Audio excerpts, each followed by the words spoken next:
আচ্ছা, তো সকলের ইএনভিএস এবং কনস্টিটিউশনস ভ্যালু পরীক্ষা খুবই ভালো হয়েছে আই থিঙ্ক।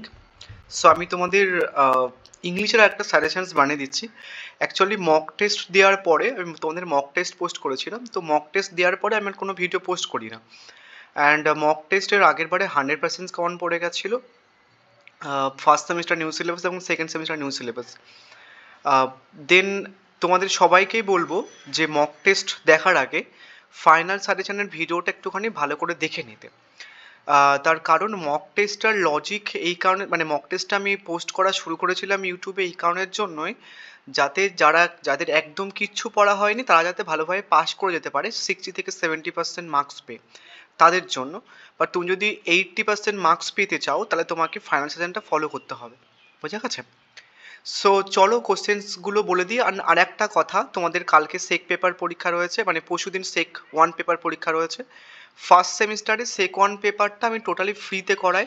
সমস্ত প্রিভিয়াস ইয়ারের সলিউশন, সমস্ত রাইটিংয়ের ফরম্যাট, প্লাস রাইটিংটাকে বোঝানোর জন্য ফরম্যাটের রেকর্ডিং, মানে ফরম্যাটটাকে বোঝানোর জন্য রেকর্ডিং, দেন ক্লাসেসগুলো সমস্ত কিছু কিন্তু ফ্রিতে তোমাদের করে দেওয়া হয়েছে কিছু কিছু। বাট তোমাদের অনার্স মানে ডিএসসি 1 পরীক্ষা হয়ে যাওয়ার পরে আমি তোমাদের সেক পেপার পরীক্ষার আগের দিন আমি হচ্ছে কি তোমাদের ক্লাস নেব। সেদিন পাঁচটা রাইটিংটা সবারই ক্লিয়ার করে দেবো, তোমরা কিন্তু পাস করে যাবে। এর আগের বারে 600 স্টুডেন্টকে আমি পাস করেছি সেক 1 পেপারসে। অ্যান্ড ক্যালকাটা মেসে সব থেকে হাইয়েস্ট মার্কস আমার থেকে পেয়েছে অ্যাকচুয়ালি। সো তোমরা গ্রুপে জয়েন হয়ে যেতে পারো। গ্রুপের লিঙ্ক এবং ফাইনাল সাজেশনসের লিঙ্ক আমি তোমাদের এই ভিডিওটা কমেন্ট বক্সে পিন করে দিচ্ছি। অ্যান্ড আর একটা জিনিস বলে দিই, অ্যাকচুয়ালি হচ্ছে কি যে আমি তোমাদের সেকেন্ড সেমিস্টার থেকে পেইড কোর্সে পড়াই। সো তোমাদের সেকেন্ড সেমিস্টারে ডিএসসি 2 এবং হচ্ছে কি যে সেক 2 পেপারস আছে। সো এই দুটো পেপার করায় আমি পার মান্থে 200 করে ফিস নেওয়া হয়, সপ্তাহে 2 দিন করে ক্লাস করানো হয় এবং ক্লাসেসগুলো রেকর্ডিংও কিন্তু দিয়ে দেওয়া হয়। প্লাস প্রত্যেক কটা ম্যাটেরিয়ালস, প্রত্যেক কটা গল্পের বাংলা ভার্সান, প্রত্যেক কটা অ্যান্সার্সের বাংলা ভার্সান কিন্তু দিয়ে দেওয়া হয়, ঠিক আছে? এবং ইবুকও কিন্তু দিয়ে দেওয়া হয়। পুরো সিলেবাসটাকে বাংলা ট্রান্সলেট করে ইবুক দিয়ে দেওয়া হয়। তোমরা চাইলে হচ্ছে কি এই নাম্বারে হোয়াটসঅ্যাপ করে নিতে পারো এক্সাম শেষ হয়ে যাওয়ার পরে, যদি পেড ক্লাসে অ্যাডমিশন নিতে চাও তো। এবার হচ্ছে কি যে কোশ্চেন্সগুলো বলে দিই, একটুখানি ভালো করে শোনো। 2 মিনিট তোমাদের একটুখানি অন্য জিনিস বোঝালাম।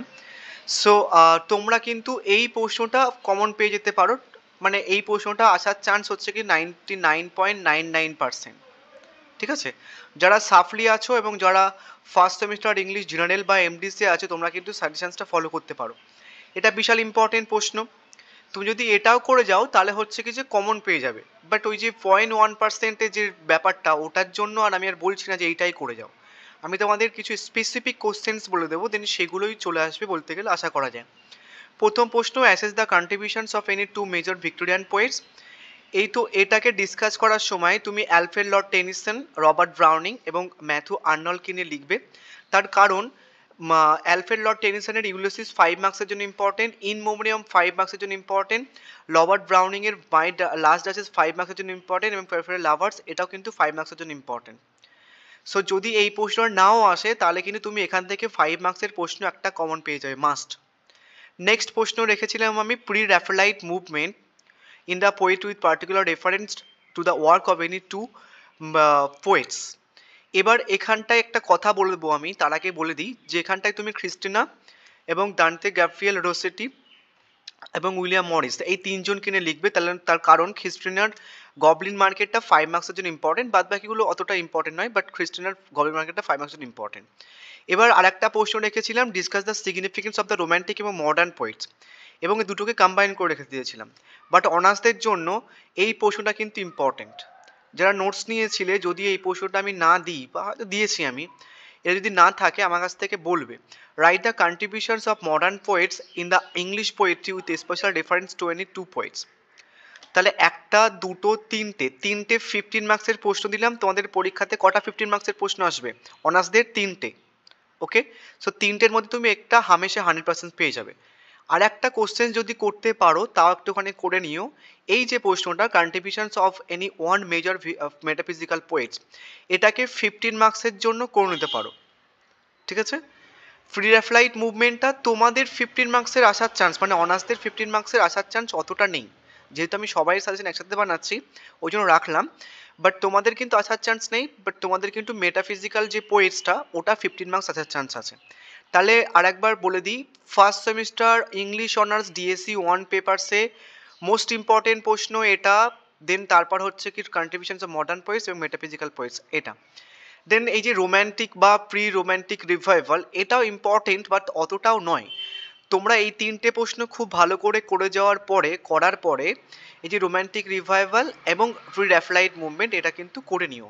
তাহলে 5টা প্রশ্ন দিলাম, 3টে পরীক্ষা হবে, 3টে পরীক্ষাতে এই জায়গাটায় মানে 3টে মানে 9টা প্রশ্ন আসবে।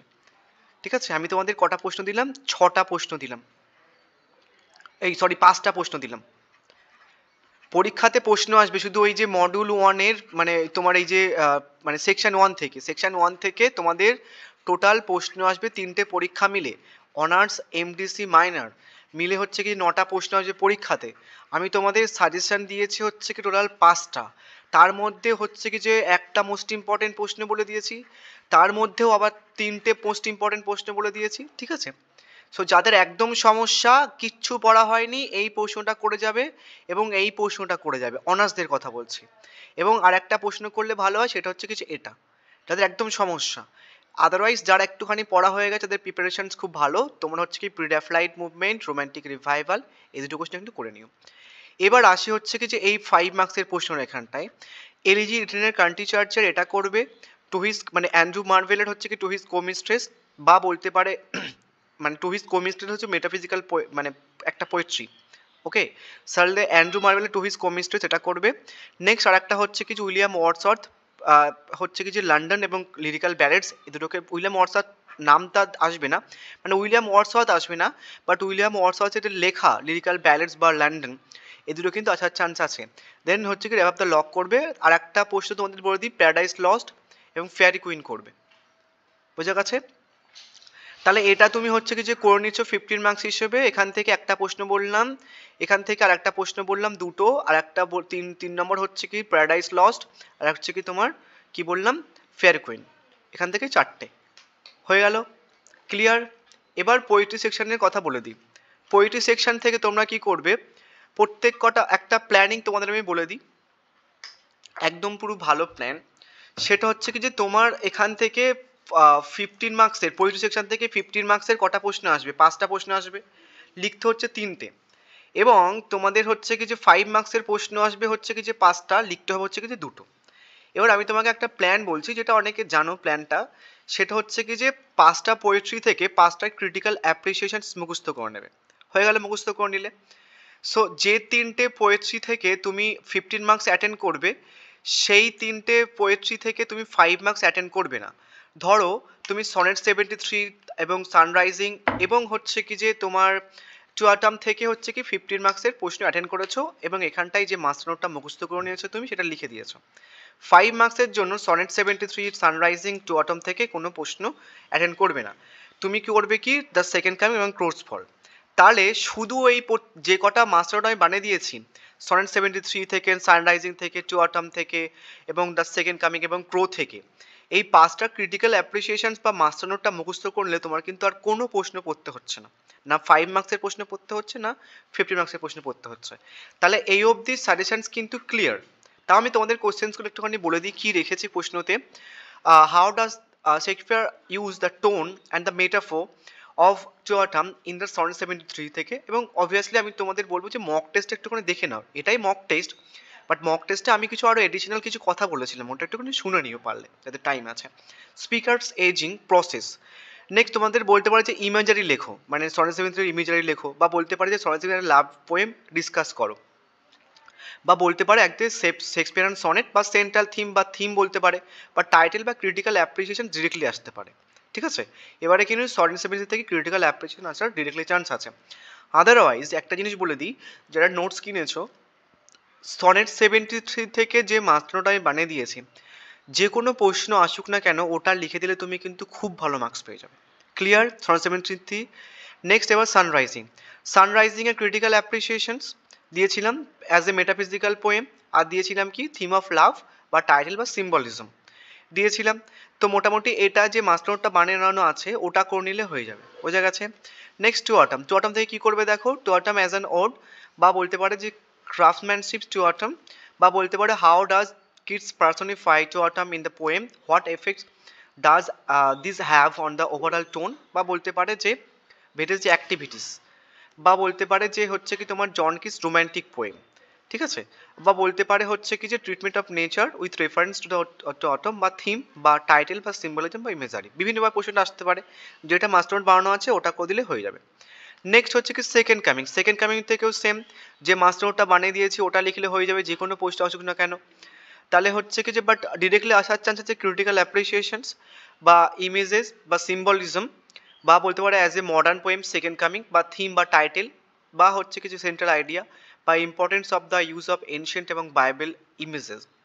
নেক্সট হচ্ছে কি ক্রোস ফল, আর একটা জিনিস তোমাকে বলে যারা নোটস কিনেছিলে তোমরা দেখবে যে যে গ্রুপটা আছে ওখানটায় ক্রোস ফল থেকে একটা মাস্টার নোট বানিয়ে দিয়েছি, ঠিক আছে, যারা নোটস কিনেছিল তারাও ওইখান থেকে ওই নোটসটা পড়ে নিও, ক্রোস ফল যারা করছো, বোঝা গেছে, গ্রুপে দিয়ে দিয়েছি ওটা ফ্রিতে আমি, তো ওটাতে করে নিই। এবং ক্রোস ফল থেকে মোটামুটি ক্রিটিক্যাল অ্যাপ্রিসিয়েশনস বা বলতে পারে অ্যাজ এ মডার্ন পোয়েম, বা বলতে পারে যে বার্ড ইমেজারি বা থিম বা টাইটেল, বা হচ্ছে কিছু সিলেবাস রেফারেন্স থ্রুতে কোনো একটা পোয়েটিক জিনিসগুলো ডিসকাস করতে পারি, ডিভাইসেসগুলো, বা হচ্ছে কিছু মাইথোলজিক্যাল ব্যাপার ইউজ করা হয়েছে দেন সেটা, বা বলতে relationship between creation and distractions এটা। তাহলে মোটামুটি ব্যাপারটা ক্লিয়ার হয়ে গেল, না বুঝতে পারলে আমাকে কমেন্ট করে জানাবে, আমি কিন্তু বলে দেবো। নেক্সট হচ্ছে কি যে তোমাদের 5 মার্কসের প্রশ্ন দেখে নাও, 5 মার্কসের সনেট 73 থেকে how does the Shakespeare in the sonnet 73 use nature to reflect on age, এটা কিন্তু ক্রিটিক্যাল অ্যাপ্রিসিয়েশন পড়লে হয়ে যাচ্ছে, বাট আমি যেহেতু মক টেস্ট পোস্ট করছি তাই 5 মার্কসের জন্য দিলাম। এখানটা যে কটা প্রশ্ন আছে যারা নোটস কিনেছো দেখবে যে এই সমস্ত ওয়ার্ডসগুলো আমি নোটসের মধ্যে মেনশন করেও দিয়েছি, তো তোমার সেপারেটলি 5 মার্কসের আর কোনো প্রশ্ন করতে হচ্ছে না। তারপরেও হচ্ছে কি যে এখানটা কিছু লাইন তুলে প্রশ্ন দিয়েছি, যে what role does the idea of time play in sonnet 73, how does it effect the emotional tone of the poem, বা একটা লাইন, এই লাইনটা বিশাল ইম্পর্টেন্ট একটা লাইন এবং এই লাইনটা বিশাল ইম্পর্টেন্ট একটা লাইন, তো এই লাইন দুটো কিন্তু প্রশ্ন আসার চান্স আছে। নেক্সট দ্য সানরাইজিং, সানরাইজিং থেকে হচ্ছে কি যে এই লাইনটা তুলে প্রশ্ন আসার চান্স আছে, বা বলতে পারে in the sun rising how does the speaker view the sun's role in love. Next to autumn, to autumn থেকে role of what does what role does autumn play to autumn, বা বলতে পারে যে role does ripeness play, বা বলতে পারে যে what does kids suggest about the role of autumn in the circle of life.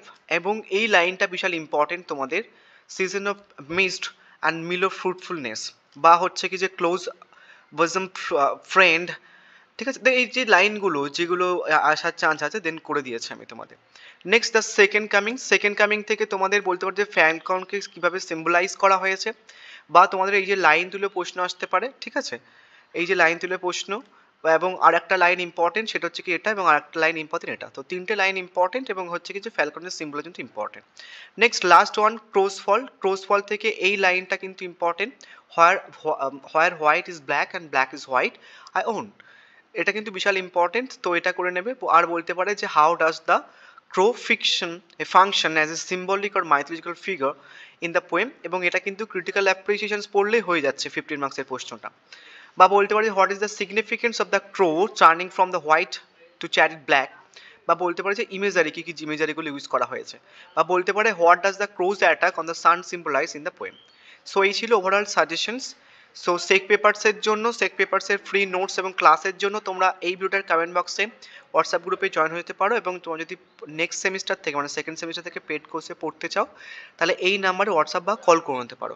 200 rupees ফিস নেওয়া হয় পার মান্থে, সপ্তাহে 2 দিন করে ক্লাস, এবং প্রত্যেক কটা জিনিস যেটা তুমি অন্য কোথাও পাবে না অফলাইন বা অনলাইনে, সমস্ত কিছু কিন্তু ইজিভাবে করানো হয়। So thank you.